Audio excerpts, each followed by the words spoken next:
no se genere una conversación enseguida. No, pero sí, va por ahí. Y... bueno, me perdí, no sé qué más. No, pero digo, es interesante pensarlo como el... Sí, no, esto que vos decías, ¿no? Que lo que estamos hablando no tiene que ver con como qué cambia con las inteligencias artificiales que nosotros veníamos utilizando, que efectivamente es un término que surge, no sé, del 60 y pico, digamos, y que efectivamente ya nosotros como tecnología lo tenemos incorporado desde en el Zoom cuando se filtra el perro, eso lo hace una inteligencia artificial, desde todas las mediaciones que tenemos algorítmicas pueden ser consideradas inteligencias artificiales. El cambio más grande con la inteligencia artificial generativa es que ahora podemos generar contenido. Ese es el tema, ¿no? ¿Qué pasa con el contenido? Generamos audio, texto, video, imágenes. Digamos, y ese es el cambio que nosotros vivimos y que lo tenemos a disposición, entre comillas, hoy gratis porque estamos entrenando un montón de plataformas con nuestros datos, o sea, gratis como económico, a nivel económico gratis, a nivel... Otras cosas estamos nosotros dando en nuestra parte, o a bajos costos, ¿no? Y nada, en ese sentido me parece que es interesante, nunca vivimos esta posibilidad o capacidad, digamos, de generación de tanta cantidad de contenido. Y eso impacta en un momento, digamos que esa es otra cosa de lo que nos pareció interesante la publicación, de que impacta en un momento en que efectivamente hay una supuesta industria de creadores en la que ya está en crisis, o sea, ¿no? Que es esto, digamos, el modelo para la música, el modelo de streaming tradicional, bueno, está hiperconcentrado, ¿no? Spotify es para el 1, 2, 3% de los creadores, que se llevan el 90% del consumo. El otro 97%, digamos, tiene una buena plataforma de difusión, de comunicación, pero no necesariamente de monetización ni de tanta exposición como parecería ser. Y cómo esa vinculación de ya venimos en una curva como exponencial de contenido y esto lo potencia más, entonces decir, bueno, ¿cómo ahora nos ponemos a pensar alrededor de esto? Digo, también para nosotros este libro es como un punto de partida para una discusión ecosistémica, de que decir, bueno, hay un momento donde tenemos un contexto que se plantea como un internet colapsado, enshitizado, como se dice en algunos casos, y aparece una tecnología que acelera exponencialmente un montón de procesos. Es decir, bueno, ¿cómo nos paramos, no? Ese es el principal desafío, que no tenemos como una sola visión, tenemos como una serie de ideas o de preguntas alrededor del tema. Sí. Y también depende de cómo veas la herramienta. En el fondo también tratarlo de herramienta, porque hay esas discusiones, ¿no? Esos debates sobre lo negativo que puede ser la inteligencia artificial, ¿no? Cada uno desde su punto de vista. Pero luego también existe la realidad, que al final es una herramienta que estamos utilizando todos. Para limpiar una pista, me da igual, para sacar un texto, ¿no? O para, qué sé yo, para lo que sea, es una herramienta que estamos utilizando y nos está ayudando en nuestros trabajos, en nuestras obras, en lo que sea, en el desarrollo que estamos haciendo. Y eso es... Bueno, un poco, no quiero hacer una limpieza de cara tampoco, pero sí que es verdad que ahora mismo es una herramienta. Tienes razón de que se está convirtiendo que estamos convirtiendo nosotros la herramienta en la herramienta que será en el futuro, ¿no? Con nuestros usos, pero hoy por hoy, en este No, igual, no quiero que suene pesimista tampoco, ¿eh? Me parece que es increíble la capacidad de uso. El tema es cómo nos ponemos a pensar ese uso que estamos dando, si lo pensamos o no. Digo, y aparecen plataformas que nos ofrecen como esta idea, que son hiper seductoras en relación de lo que nos ofrecen, y decir, bueno, ¿cómo aprendemos a usar esta herramienta de una manera inteligente, crítica? Digo, ¿y qué pasa con esto de lo creativo? ¿Qué pasa con lo que yo hago en este contexto? Digo, nosotros una de las cosas que entendemos es que los proyectos que hoy entiendan cómo usan las herramientas están sacando ventaja de los que no importa cuánto esto cambie, digamos, porque No sé cuántos están familiarizados con el uso de herramientas de inteligencia artificial acá o no. La música, ¿sí? En música no, en general. En general, sí, sí. claro, más o menos, algo, sí. No, y ahí aparece otra cosa que capaz no nombramos, que para nosotros también lo interesante era entender que el término inteligencia artificial y música, como estaba planteado, muchas veces se ligaba directamente a la creación de audio generativo.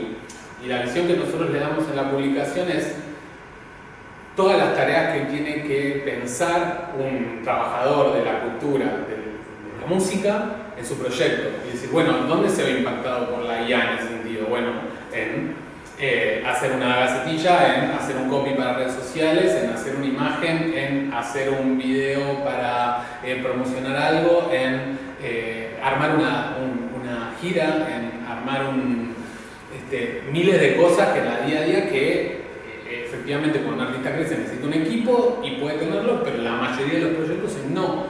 Y ahí es donde, digo, esta idea de la IA y sobre todo los modelos de texto se convierten como en asistentes 24/7 para el diálogo, ¿no? Y esa es otra de las cosas que aparecen, ¿no? Como hoy quizás para el ecosistema musical, para las personas que trabajan, la principal herramienta está dada por los modelos de texto y la de más diálogo, más velocidad y más impacto en corto plazo, ¿no? Y después se vuelve complejizando tanto el uso y demás. Después, no sé, nosotros ahora nos encontramos con personas que nos van planteando usos cada vez más extraños. Es interesante, si alguno tiene, a mí me gusta todo uso extraño de la IA, me seduce ya, es como un morbo, pero como esta idea de que lo que hacía era, generaba, para no pagar un sample, lo que hacía era, se ponía a crear temas, no sé, por ejemplo, un sample de, no sé, una guitarra española, haciendo, no sé, una melodía X. Se ponía a generar canciones con Suno. Digo, Suno es una plataforma en la que uno escribe un texto y sale una canción. O sea, así de sencillo. Recomiendo mucho, si no la usaron, entender el poder que tiene eso. Y entonces lo que hacía era generar canciones y extraía samples de ahí, ¿no? Y como decir, y bueno, decía, bueno, con esto me ahorro los derechos y puedo probar infinitamente, de alguna manera, ¿no? Y claro, las posibilidades de uso, digamos, de generar infinitamente contenido son ilimitadas, o sea, es decir, y después otro caso, también bastante extremo, que hicimos una charla en Futurex. En Futurex durante todo este año tuvimos un curso que se llama El Camino del Artista Artificial, que dado por un filósofo y un tecnólogo, invitando gente a charlar, ¿no? Y por otro lado teníamos una parte práctica donde hacíamos experimentos. Uno de los experimentos fue que una persona que se autopercibía músico, o sea, pero en realidad era periodista, pero de repente con la IA dijo, a partir de ahora yo soy músico, o sea, no, es mortal porque este disco se llama Carlos Mazalán, que es como uno de los prensas así súper importantes en Argentina. Y claro, y él empezó a hacer toda la cadena desde que toda una creación de una letra, una canción, una música X, hasta lanzarla en Spotify, hasta registrarla en la entidad de derecho de autor argentina. O sea, todo usando solamente inteligencia artificial, sin mediarlo por ningún humano, digamos, trabajando en eso más que él, ¿no? Y decir, y esto, digo, es una constante en el que la pregunta también que nos aparece, digamos, hay como dos preguntas que quedan como muy latentes, que a mí históricamente me dieron muchas pajas, ¿se entiende? Que acá eso como que me aburría, como decir, que tiene que ver, bueno, ¿qué es una creación? O sea, ¿qué es una creación en la cultura hoy? Sí, digo, y no por desmerecer a Carlos, porque efectivamente le aprendí a usar las herramientas, pero de un día a la mañana alguien se autopercibe músico y lo es. ¿Y qué es ser un artista hoy, ¿no? En ese contexto? Y esas dos preguntas, que son para mí latosas, o sea, como aburridas, hoy cobran un sentido muy clave, ¿no? En este contexto, que creo que lo vamos a discutir y resignificar en los próximos años cantidad de veces. O sea, hoy algo que decimos, podemos poner este caso, definitivamente no discutirlo y cada uno puede decir, no es un artista, no lo es algo un híbrido o X, en 2 o 3 años vamos a tener otra visión de eso. Y en 5 años otra, porque va a haber otro tipo de cosas. Y vamos a discutir si el robot es un artista o no, y así. Entonces eso, digamos, cuento como cosas un poco que fueron interesantes y que plantea que creo que el otro punto, digo, ahí no conté tanto cómo está ordenado el texto, que en realidad uno de los desafíos más grandes era cómo hablar de manera ordenada del tema, ¿no? Un tema que en realidad en sí la información está y hay miles y miles de páginas con información, y yo siento que el principal ejercicio tiene que ver con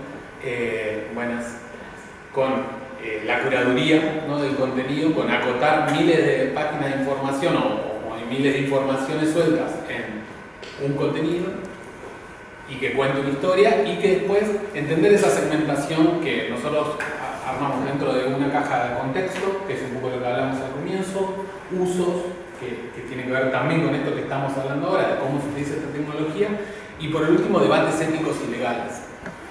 Y esto tiene que ver con que